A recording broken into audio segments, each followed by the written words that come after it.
There are 5 dangerous women you must avoid. I shall explain. Must watch until the end. 1. A woman surrounded by many men whom she calls her friends. She's a cheat and a pathological liar. Avoid her. 2. A woman who wants you for your money and brings you no value. She's a financial vampire. She'll ruin you. Avoid her. 3. A woman who doesn't take instructions, correction, and direction from you. She is arrogant bastard. Avoid her. 4. An angry, bitter, unhappy woman who give you no peace. Avoid her. 5. A woman who doesn't respect you. Avoid her. Brain doesn't know the difference between an actual experience and an imagined experience. If I anticipate surgery and I'm afraid of the surgery, I'll release the same flood of hormones as the surgical procedure. In fact, I might release even more. If I think in my mind that I'm watching the sun, my pupils will dilate. If I think in my mind I'm in the darkness, the pupils will contract. If I think I'm holding some hot coals in my hand, the temperature will go up. If I think I'm holding ice in this hand, the temperature will go down. So every wisp of thought releases a flood of hormones and chemical messengers, and every little cell in your body is eavesdropping on that. If you're worried about something, the worry about the experience causes as much problem as the actual experience, if not more. Airlines don't want you to know this Google flight hack. Son, I want to go on holiday, but where should we fly to? Dad, what are you doing? What do you mean? I was just checking the flights on the airline's website. Alright, Dad, never search a flight directly from an airline website. You need to do this instead. You're going to want to open your browser on your phone or laptop and type in Google Flights. Okay, son.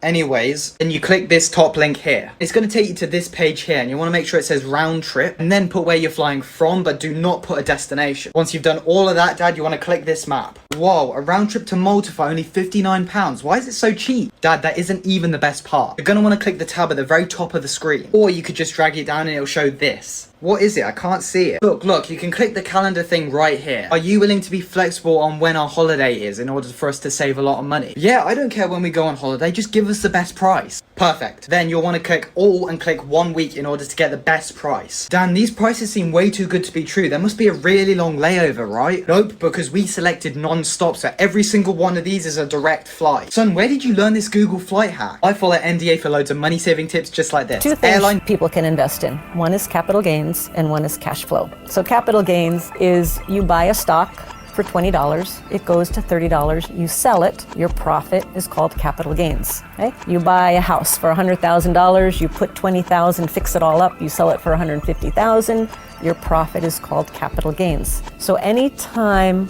to realize capital gains, you must sell something. Okay? You must sell. So most people, they're looking for a market that's going to go up.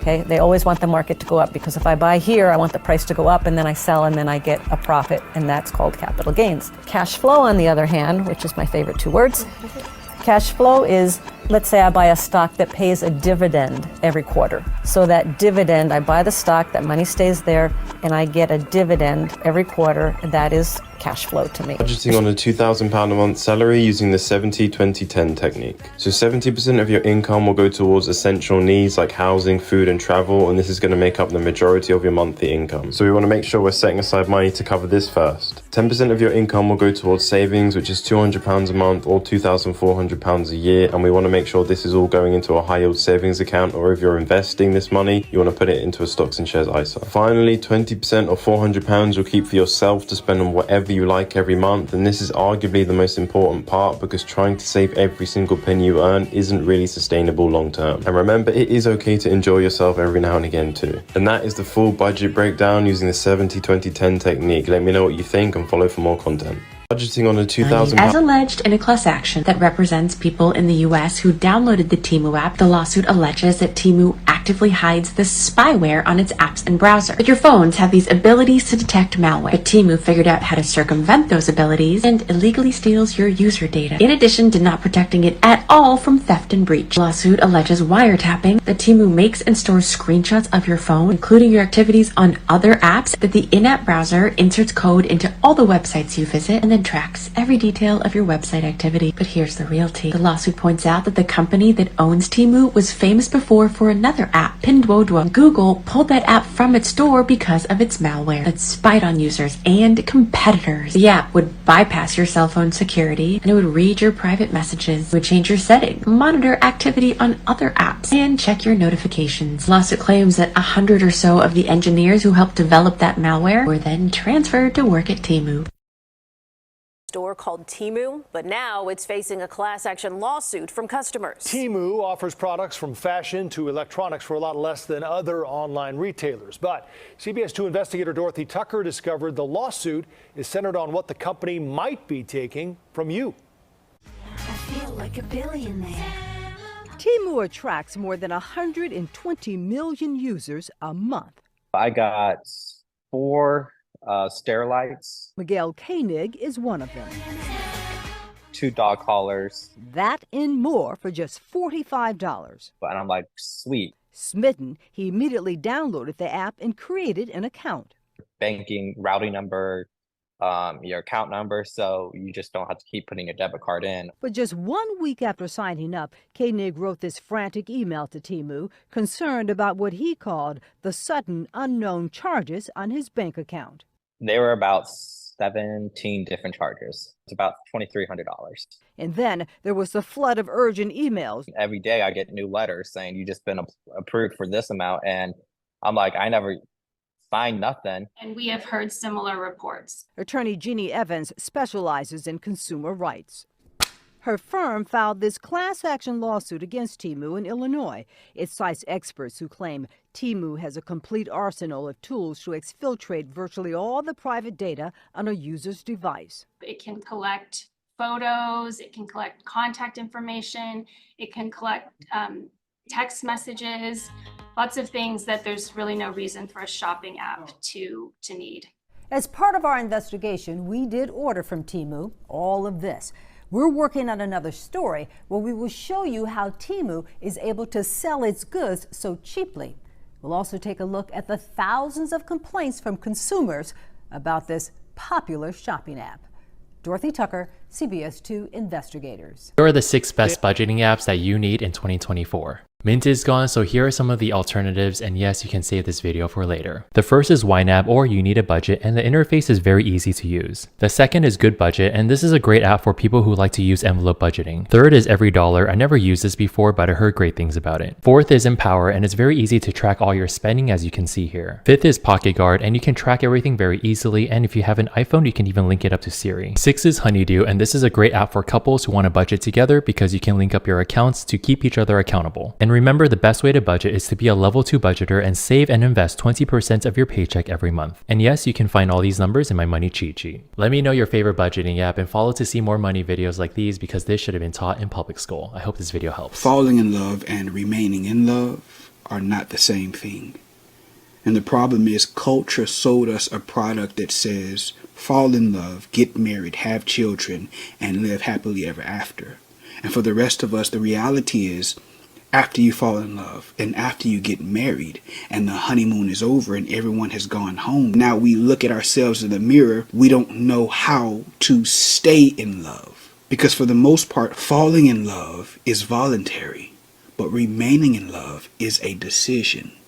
And usually in covenants or marriages, the first thing to leave is connection. And connection leaves because of busyness, because of growing families, because of taste buds changing emotionally, intellectually, or spiritually, and because of selfishness. And when connection leaves, commitment follows right after it. But what if someone taught us? What if our peers and our elders taught us that in order to remain in love, you have to first make a decision. You have to choose love. You have to choose your partner every single day. You have to choose effort. You have to choose kindness. You have to choose empathy. You have to choose to remain there and continue to work and continue to be connected with your partner. Because when connection leaves, commitment follows. Check this out.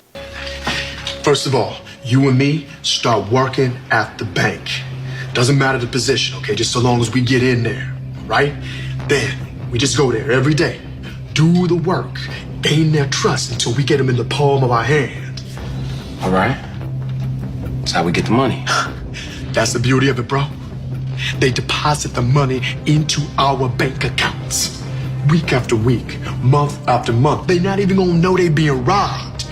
And then 20, 30 years later, we walk out the front door like nothing even happened. Mother, that's called a job! Follow me. These are the 6 accounts every American should have by the time they're 30. We're going to start basic and get a little bit more complicated. Let's see where you are at in the list. Number 1 is a checking account. Your checking account should only be used for monthly bills and ATM withdrawals. You do not want to have a lot of money sitting inside your checking account because you are wasting that money and it's not earning you anything. Number 2 is a high yield savings account. I recently did a video on the best banks that I believe to get a return on your money. This is where your emergency fund should go, where you could live for 3 to 6 months if you lost your job tomorrow because you have enough sitting inside that high yield savings account. Number 3 is an individual retirement account. Go to Vanguard, open up a Roth IRA or a traditional IRA, and start investing every single month. You need to have a personal retirement account and take advantage of all the tax benefits the government is giving us on those. Number 4 is a 401k. Now, I differ than the majority of people, and I actually don't think a 401k is best for everyone, but if your employer offers a 401k match, do it every single time. Number 5 is a crypto account. Now, don't throw all your money into it. Put 1, 2, 3, up to 5% of your paycheck. But in my opinion, cryptocurrency has the chance to 10x over the course of the next 5 years, and no other investment inside the standard stock market has that opportunity. And number 6 is a taxable brokerage account. E-Trade, Ameritrade, Vanguard, I did a video about all of them, but choose where you want to go. And this is where I put my money so it can earn interest inside the stock market, and then I'll pull it out of there and I'll go invest inside real estate or anything else to diversify. These 6 accounts in that order should be the way that you're investing money. If you're looking for more advice on how to grow your net worth, follow me. These are the